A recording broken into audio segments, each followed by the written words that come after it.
All right, everybody. Welcome back to Heather's on Culture. Um, Twin. hey, 2020. Memory Christmas. Merry Christmas. No. I didn't tell you that story? You did not. Okay, I'm really surprised because I tell you everything. So Twin knows, but the audience may not know. Halloween is my birthday, and I turned 50 this year. Ooh. And my best friend Barb, who she and Twin have met, love each other, wonderful. But Barb planned a great weekend for me. She got like a Airbnb and we had like girls weekend and did a bunch of stuff. But she gave me her gifts while at the dinner party. And, unfortunately Twin couldn't be there because she was visiting her brand new baby niece's Yeah. twins, um, literal twins. So, I'm sitting there and I'm opening the gifts, etc. The first gift I opened was this like Stanley type cup, and it has Black Santas on it. And Barb has pretty much done a whole gift package that had a bunch of things with Black Santas on it because one weekend that we met up, I dragged her from store to store looking for Black Santas. My wonderful best friend knows that I love Black Santas. And I get the cup out and I sit it down as I'm opening the rest of my gifts. And eventually I see her lean over to our friend Christine and say, "Is that an N? Does that say Merry Christmas?" So Christine leans in, looks at it and says, "It does. It's an N. It says Merry Christmas." And warning y'all, this is a cuss word. Barb goes, "Fucking Timu." And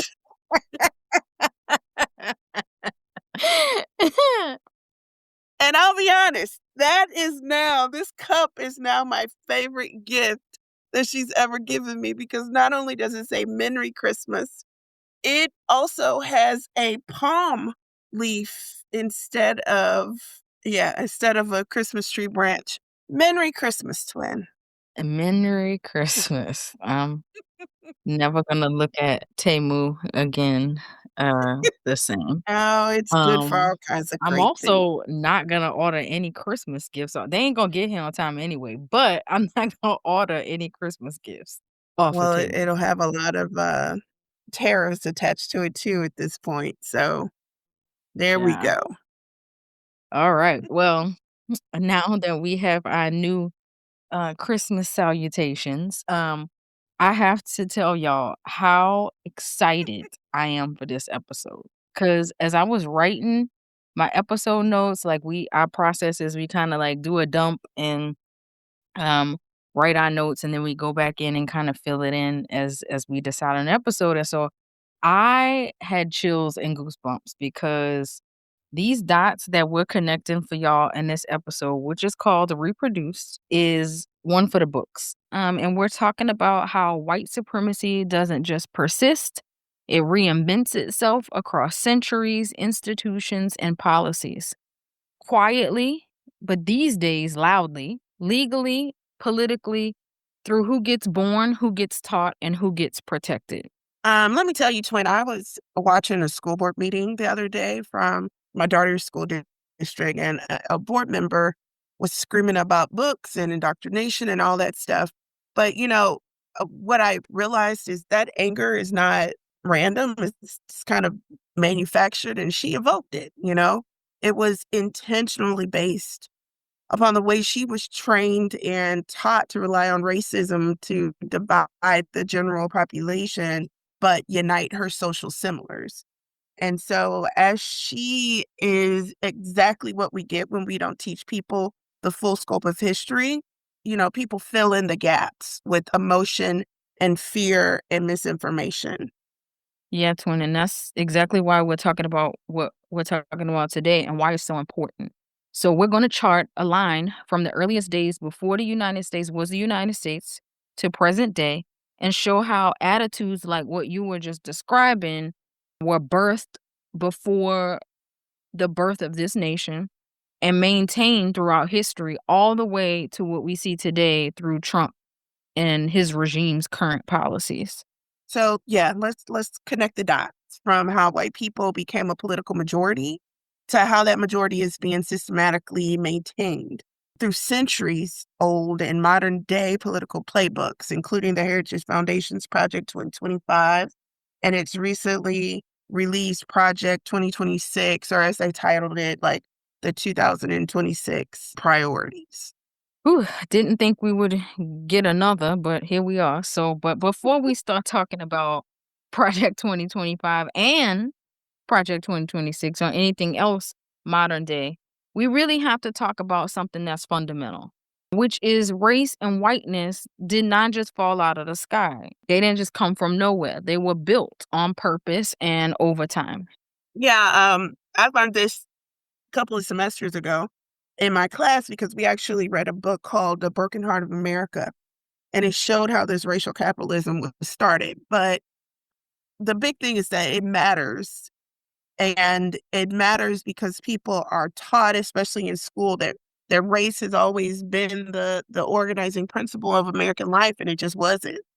Yeah, because in the earliest English colonies, so think Virginia, Maryland, roughly around 1607 through the 1660s, colonial society, before we were the United States, was structured by class and not race. So you had enslaved Africans, indentured Europeans, and native peoples existing in these overlapping legal categories, right? So Africans could own property, they could testify in court, they could marry Europeans. Some gained freedom even after their servitude. There was no real legal category called white. And that, just in learning that already disrupts the story that we're usually told Exactly. about And history. so the shift happened between the 1660s and like 1705, and it's not just accidental. And sorry, we getting very technical and historical on y'all, but we're trying to lay down these facts real quick. So it wasn't accidental, it's reactive. And the catalyst that people usually skip over or don't even know about is Bacon's rebellion in 1676. So basically, poor Europeans, enslaved Africans, and dispossessed people, poor people, rose up together against colonial authority. So they burned plantations, they challenged governors. It was an all out fight, and they exposed how fragile colonial power really was. Right. And so that terrified the owning class of slave owners and indentured servitude people that were holding indentured servitude servants and those that Mhm. owned plantations and properties. Because, and one thing that we can kind of see now is solidarity is dangerous to those individuals, the owning class. Right. So the response was to split laborers along racial lines. And between 1660 and 1705, colonial assemblies hardened on African slavery and made it permanent, a permanent inheritable bondage, and began handing Europeans new legal privileges. So think like, the overseers in the fields, the slave patrols, like giving them guns and making them and a horse and making them over those that are in chattel slavery and giving them the power over those that were enslaved and indentured servants. Right. The way that they did that, they started with laws in like 1662. Virginia made a law that made a child's status follow the mother. That was because there was a court case, and I forget what case it was, but there was a court case where an enslaved woman successfully sued for her freedom, stating that she would, because she was biracial, that she was technically white and could sue. And they made it according to the mothers because, again, most likely those children that are born into slavery, biracial children, were going to be the result of an enslaved woman being abused by a, white slave owner or a white man. So that pretty much locked slavery into like heredity, where it passed from person to person. In 1667, baptism no longer changed enslaved status. I think that had That was something along the lines of another court case too. And in 1691, Virginia passed its first law like prohibiting marriage and sexual relations or cohabitation between people of different races. Yeah, so that court case you were talking about is called Elizabeth Key's Freedom Suit, and she was the biracial daughter of a white planter and an enslaved black woman, and she did successfully sue for her freedom, arguing that her Christian baptism and her father's English status should free her, and that win led to the status following the mother to prevent these outcomes and solidifying heredity in slavery. You know, such a tie, and then we have in 1705 where the Virginia slave codes did something that was very decisive. They legally defined enslaved people as non-Christian, effectively African, and for the first time created white as a legal identity with rights. When you slaves were those that were enslaved were baptized into Christianity, then it was said that their souls could be saved, right? And that this was something against is God. It was just a way to dehumanize those Yeah. that Yeah. they thought were different, right? Or were naming to be different. And so that's whiteness is law. It's not culture, it's not biology. It ends up being law. This is when whiteness became a tool of control. It was a way to elevate poor Europeans just enough to secure loyalty to the system. Right. So, whiteness isn't just an ethnicity or race, it's like contract. A contract came with benefits, like the right to bear arms and protection from enslavement, land access, legal testimony against non-white people. So it was created. It was not something that came naturally, right? Yes, it's a social construct. It's not biological. But this is how race became the organizing principle in the colonies and what will become of the United States, not because it explains a reality at the time, but because it prevented rebellion. So this is when whiteness became property. It made racialized identities and a racialized living something that becomes a reality, but it was not based off or explaining a reality. And when you look at other books, such as, Stamp from the Beginning by Ibram X. Kendi, you look at the fact that all of this stuff ended up starting with, like, was the lie that they needed to tell and make people believe to divide. And I think that's something else we really need to highlight is the psychological layer. Because the Dunning-Kruger effect, which, simply put, is when people with the least knowledge or skill are often the most confident about what they think they know, that's part of this. And so basically, if you don't know enough to see the gaps in your knowledge, you think you know everything. And then Mm, confidence fills the void where understanding is missing.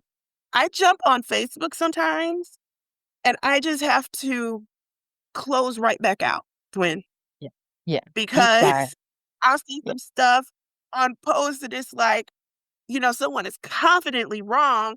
And even as you begin to try to explain it to them, they'll tell you that you don't know what you're talking about. It's like I'm literally an authority on this. I right, I literally study this. You know what I'm saying? right. So that's really hard. I mean, it reminds me so much of, how Trump is such a confident idiot.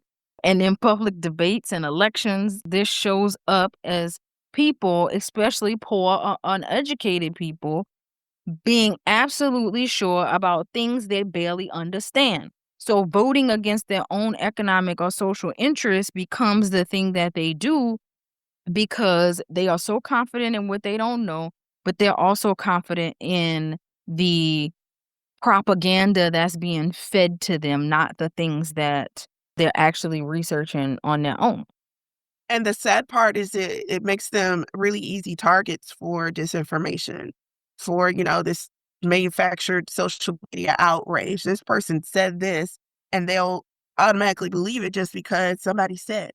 And then, even like now we have AI generated deep fakes where People will see a video and be like, "Oh my gosh, this happened." And no, it's AI generated and they just managed to, do it well. It's like, look at the person's hand. They have 6 pinkies.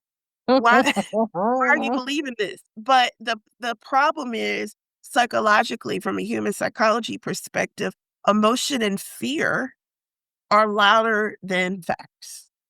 Emotion And and fear is what motivates people more than hardcore facts that you could present to them. right, and that's exactly why simply telling people the truth doesn't work. That's why they can watch Fox News and, hear somebody get all in a tizzy about a subject or a incident that's not real or exaggerated, and they can pull that in as their truth, right? Because it feeds that emotion and that fear that they're feeling in this political climate, and their confidence isn't it's not accidental, it's just socially engineered, like, it's historically informed to an extent because they've been getting inaccurate historical information or not full context of historical information, and then it's reinforced by education systems that selectively are teaching history of the United States and racialized people and white people as well. Yeah, when we say that the system reproduces itself, part of it is, psychology meeting policy. Like, one of the things that I really, really notice is that they will tell like, a little bit of the truth and Mhm. then add in details that are untruthful to make it look like it's worse than it is, you know? And so they'll tell part of the story. Like, one of my favorite TED Talks is Chimamanda Ngozi Adichie. I may have mentioned this already before. I know I've mentioned it to you before. You mentioned it to But, me, but not to the she's people. the danger of the single story. Yes. And the danger of the single story, she talks about the fact that, when you start the story with secondly, it gives you a different perspective. And so when we look at how history has been told in our country, a lot of times we start the story with secondly. We start the story with the impact of a behavior or the reaction of behavior and not the original behavior. So, oh my Mhm. gosh, all of, the people in the Apache Nation came and attacked this settlement and killed all the people in it. The Apaches are bad. No, what they don't tell is that those people that were attacked started it, or those people were on their land, taking their resources, etc. They tried to negotiate with them, and the result was now we have to fight for our land. So that's the story that always kind of happens. And the reality is like they have structural incentives to meet the natural overconfidence of those who left out a proper education. And it creates the perfect storm for manipulation, you know? Right, it's like we break one window and, protest happens and one window is broken and all of a sudden it's just like every window in the vicinity of the march was broken and there are fires everywhere, and it's this exaggeration. One becomes a million before we know it, when they clearly know it's the one, but it's also that confidence begetting confidence, and telling your truth with confidence allows other people to see what they want, because again it fits that emotion and that fear. And so in today's episode, we'll show you exactly how these forces that we're talking about, so law, education, reproduction, and psychology, have been woven together for centuries to create the things that we see in all of the playbooks. Let's talk about the first set of playbooks and talk about how, like, the division gets explained. So when we look at American education, it was never neutral. It gate kept history, as I just said. So you learn selective moments stripped of the context, which is really important. So slavery, came without any resistance. That's a lie. Civil rights Yeah. came without state violence. That's a lie. And we've got to look at it. That's what a lot of times the reason why they don't want some of this stuff taught is because we got to add the context. Right, and then, I heard someone speaking the other day, and I really wish I could remember who this was, but they were saying that the excuse always is that we don't wanna teach white kids about slavery because that's gonna make them feel guilty, and so it might have been Ibram X. Kendi, but his response to that was, "Well, why should it when we can also teach white kids about abolitionists and let them decide, like white abolitionists, right? Those that were fighting against slavery and fighting during the civil rights movement, why can't we teach them the full story, right? And let them decide who they identify with and whether they feel proud or guilty because they can see that there were people that looked like them that were against this at some point, if not from the very beginning. But all of this makes inequality feel accidental instead of something that has been engineered through these systems that we're talking about." Exactly. There's an African proverb that says, "Until the lion learns to write, every story will glorify the hunter." And when we look at our education system and the way that things have been set up, schools made sure the lion never got the pen. And Mm. teachers tried to change that. There ended up being micro punishments that came from it. So like tenure was denied, curriculum was flagged as wrong, funding was pulled, promotions were unattainable. And these individuals weren't always fired, but they were disciplined into silence. Yes, and as an outspoken person on all of this in every space and table I've ever sat around, I totally understand that micro punishment or that the inclination of those in leadership or in higher power to discipline into silence.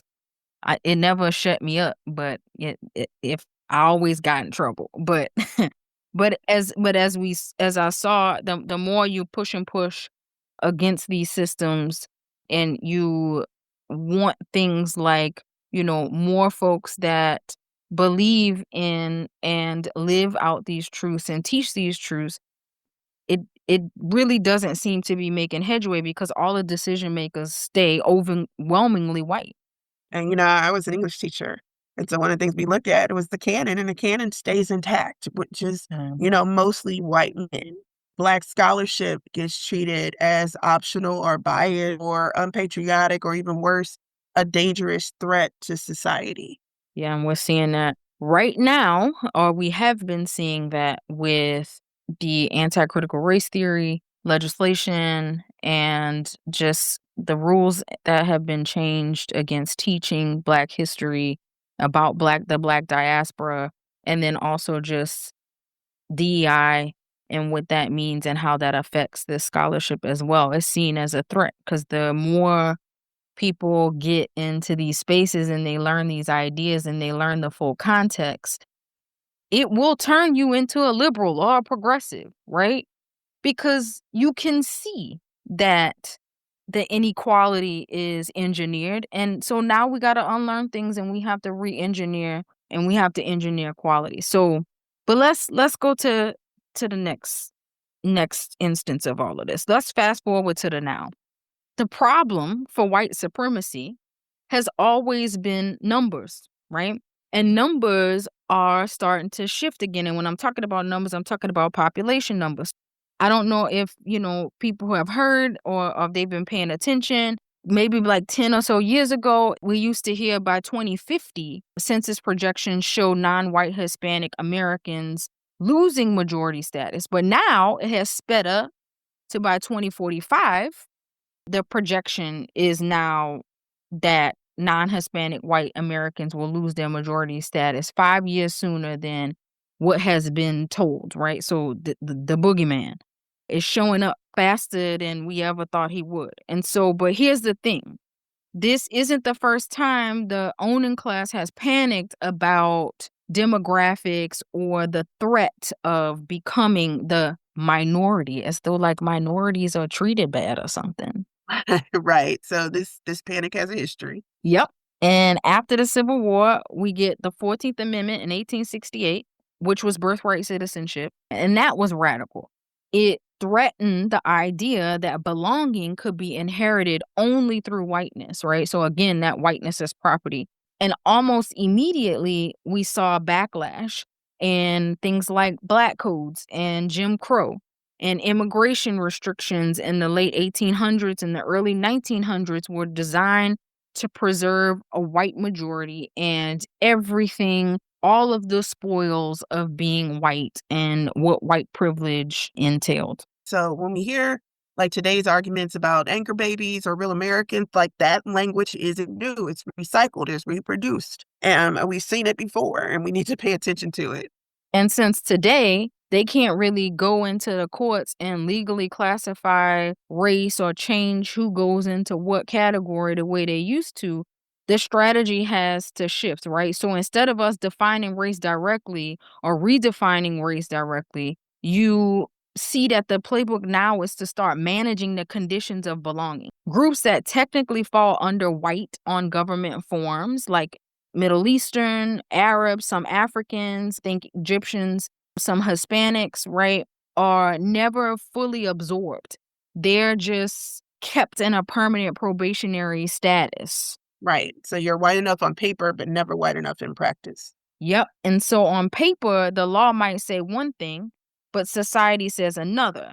And people who qualify as white on forms still face discrimination, still face exclusion and suspicion in daily life.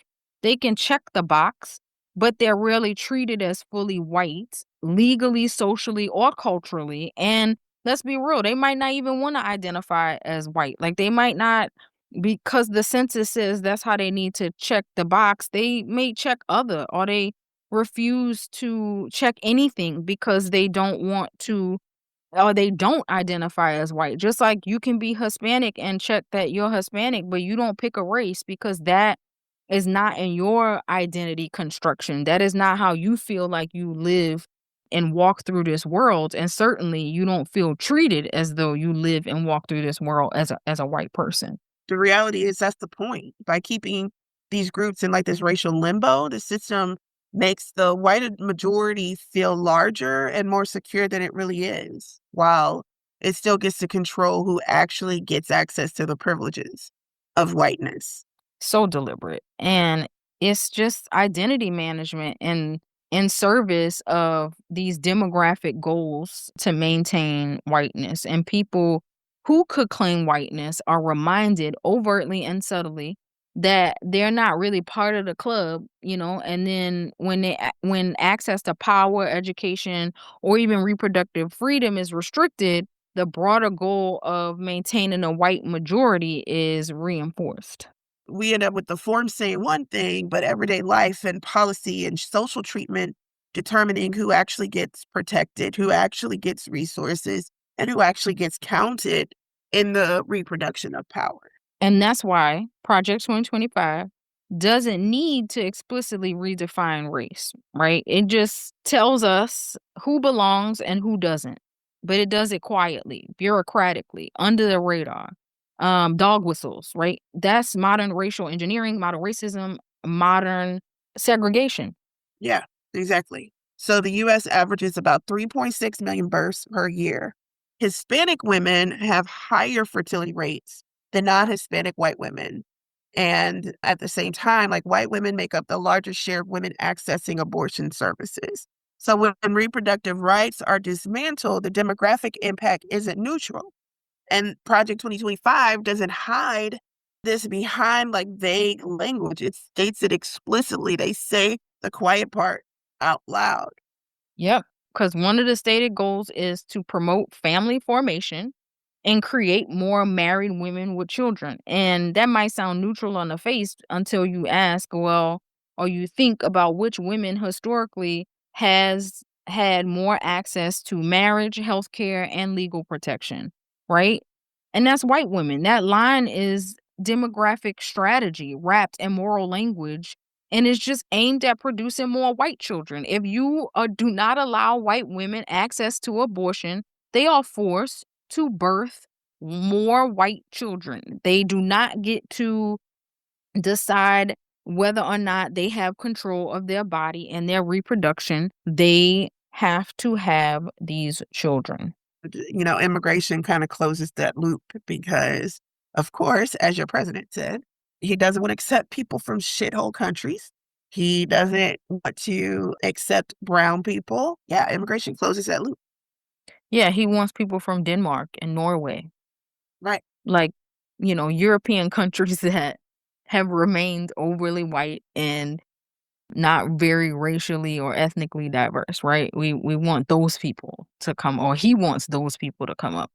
This is the playbook, right? This is why Project 2025 is calling for mass deportations and ending birthright citizenship and then limiting asylum and expanding detention and deportation and closing off borders. Hispanic families who statistically have larger families, like you said, are positioned as a threat. And this is why they're kidnapping people off the streets regardless of their actual citizenship status, whether you're naturalized or you were born here.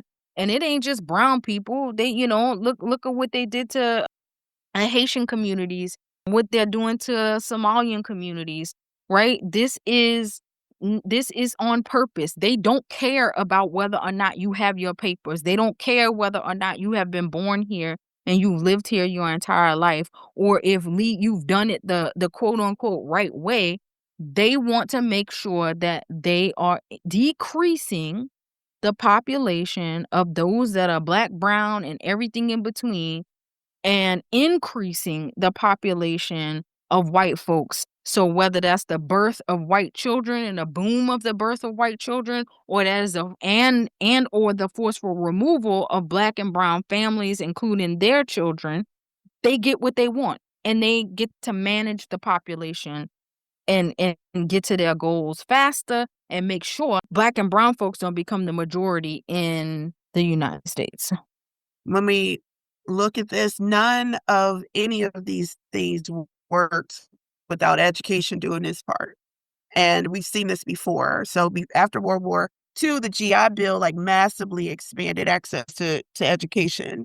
But Black veterans were largely excluded through segregation, like local administrations and discriminatory lending. A lot of people were able to use their GI Bill to buy housing, and only 5% of the people were Black that could Mhm. use the GI Bill back then to buy housing, and that's how white people were able to build generational wealth.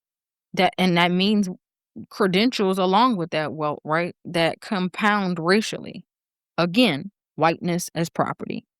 Exactly. So education became an inheritance for white families. It's something that was passed down. And so fast forward to now, the new education playbook takes the old hits and kind of remixes them with technology, right?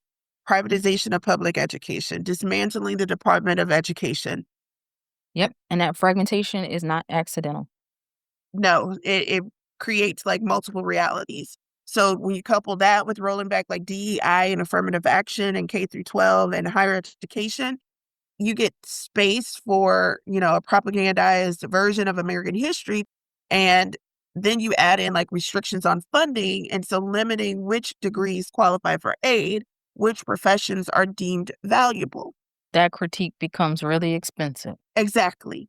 And when Black and brown people like tell their stories, white audiences, because they lack this historical context, they respond with denial. And that's the Dunning-Kruger effect at scale. It's confidence without comprehension. That tension is the whole point of all of this, right? Like that divide and conquer, that pitting each other against one another is the point Right. of all of this. So that brings us to Project 2026. Project 2025 is the blueprint, and Project 2026 is like normalization.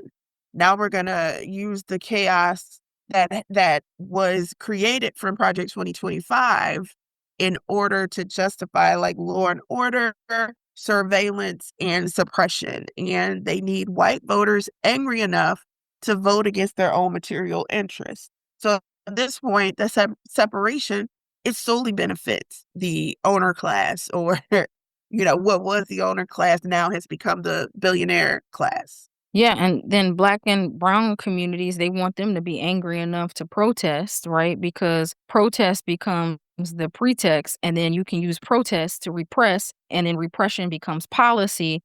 We want everybody angry for different means to the same end. So here's the uncomfortable truth. These plans don't succeed because of extremists. They succeed because of silence. Because neutrality and because of comfort, because institutions choosing stability over justice. If you're not interrupting the system, you're helping it to reproduce. Education, whether it's formal or informal, can either keep reproducing confusion or it can disrupt it. And history isn't the past, right? It repeats itself. It becomes policy. It is policy. Twin. Yes. So this week or over the last couple of weeks, what gave you joy? Ooh, twin. What gave me joy is seeing that our girl Jasmine Crockett is running for Senate in Texas. And ooh, they bothered. They are bothered about the fact that my girl running. And she like the attacks just keep her name stay in their mouth. It stay on their Truth Social. It stay on their Twitter. It stay on their everything. It's always on their mind. She occupied so much real estate for free in their heads, and all that shows is that she is a formidable threat, and they are scared and shaking in their little Texas boots and cowboy hats. But not to say that only white folks wear Texas boots and cowboy hats, but you know what I mean. Or I know Republicans what you only wear Yeah, I know cowboy what you boots mean. and hats. Yeah. What about So you, Quinn? what brought me joy this week or over the last couple of weeks is seeing in my state, they turned in over 300,000 signatures on the initiative petition to protect our rights. Well, basically protect our right to choose our representatives instead of our representatives choosing us. And Mm, so we had illegally, followed in the steps of Texas and redrawn the maps in order to get rid of one of our predominantly Democrat districts here in the state. And so they did an initiative petition, and this week or last week they turned over 300,000 signatures so that we could do that. So that brought me a lot of joy. It also brings me joy that we are winning in courts on a lot of the lawsuits that people are bringing. And so them kind of strike down this law that had been put into place in order to codify book banning. mm, That got struck down. We also had some provisions as far as because currently we're doing an initiative petition to protect the results of initiative petition that Missouri voters put into place last year. Did an initiative petition around codifying and putting abortion access and abortion rights into our state constitution. Our legislators then worked really hard to try to overturn that. And so we're winning because on top of that, we had our Secretary of State trying to put misleading language in to get people to vote against what we already approved. mm. And the courts kind of said, hey, you can't do that. So here in Missouri, we're having it tough, but we're winning, twin. That brings me joy. I love it. I love it. I love that for you and the state of Missouri. Yeah. All right, twin. Well, another good episode, but then we're gonna sign off. I love you. Yep. Love you too, and talk to you all next time. Bye, everybody.